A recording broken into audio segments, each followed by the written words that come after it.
CongoFrance.com. Biso na bango, bango na biso, biso na bango. Ekara molai. CongoFrance.com. Site ya solo masolo ya danger, masolo ya kitoko. CongoFrance.com.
Alors bonjour à tous, merci encore de la confiance que vous nous accordez à chaque fois.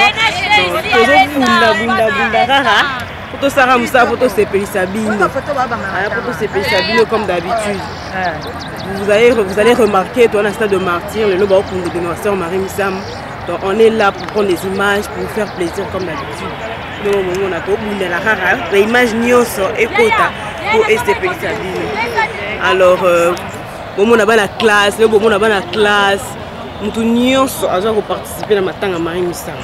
La classe, cours dans université, dans toutes les universités viennent ici pour pleurer la soeur Marie Missam comme on enterre aujourd'hui. Alors, vous allez remarquer qu'on est là. Non, là, nous avons une image, nous avons une image, une interview à Batou, la soeur Marie Missam et la pasteur qui avait dit que la soeur Marie Missam le 14h. Bon, nous avons une image. À tout à l'heure.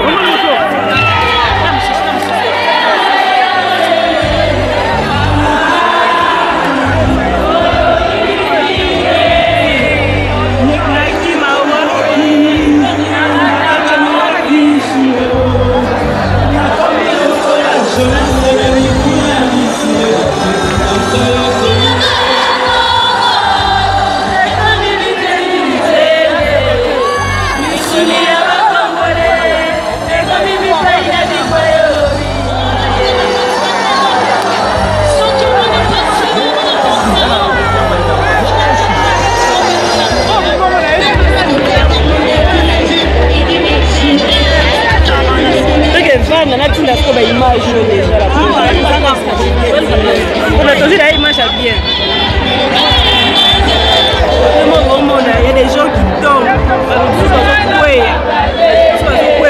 dans l'émotion.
Congo France. Biso na bango, bango na biso na bango. Ekara molai.